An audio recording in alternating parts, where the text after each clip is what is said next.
భగవద్గీత గీతామకరందం 5వ అధ్యాయం ప్రారంభం. కర్మ సన్యాస యోగం. కర్మ సన్యాస యోగం. సన్యాసం అనగా త్యాగం. కర్మత్యాగము ప్రారంభము కూడదని, కర్మఫలము త్యాగరూపమగు నిష్కర్మను పరిశీలించుట చిత్తశుద్ధి కలిగిన మాట. నిర్విషయ ఆత్మస్థితి ఎందు లేకాటి స్థితి కొరకు కర్మత్యాగం అన్నది సంభవించుననియు, కాబట్టి సాధకులకు కర్మ సన్యాసం కంటే కర్మయోగము శ్రేష్టమైనది ఈ అధ్యాయం చెప్పబడింది. ఈ ప్రకారముగా కర్మ సన్యాసముల గురించి బోధించిన అధ్యాయం ఒకటితే దీన్ని కర్మ సన్యాస యోగము లేక సన్యాసమును పదము సంఖ్యమునకు, జ్ఞాపకమునకు, పర్యాయమునకు వాడబడుతుంది. ఈ అధ్యాయము కర్మయోగమునందు జ్ఞానయోగమునందు రచించబడిన దీనికి కర్మ సన్యాస యోగమని పేరు వచ్చినది.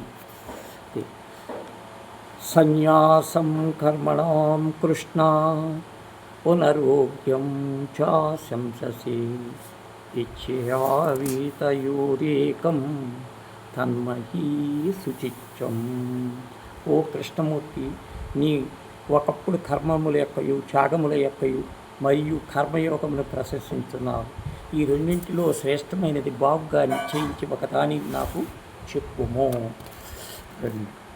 సన్యాస కర్మయోగి ఛని శ్రేయస్క ఉభవో తయోస్తు కర్మ సన్యాస సాత్కరో యోగ విశిష్టతే.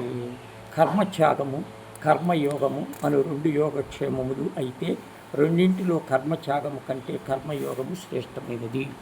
కర్మ సన్యాస పూర్వకము జ్ఞానము శ్రేష్టము, కర్మచర్మకు నిష్కర్మము శ్రేష్టమా?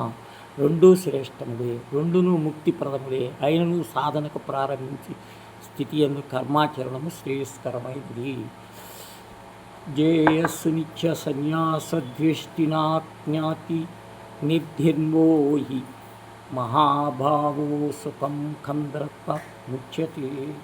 గొప్ప బాహుబలు కలవు అర్జున, ఎవడు దేని యందు ద్వేషించును, దేన్ని కూడా కొడకు అట్టివాడు ఎల్లప్పుడూ సన్యాసయోగి అయి తెలుపబడుతున్నది. ద్వంద్వము లేనివాడు సులభంగా సంపాదించు ముక్తుడు కాగలడు.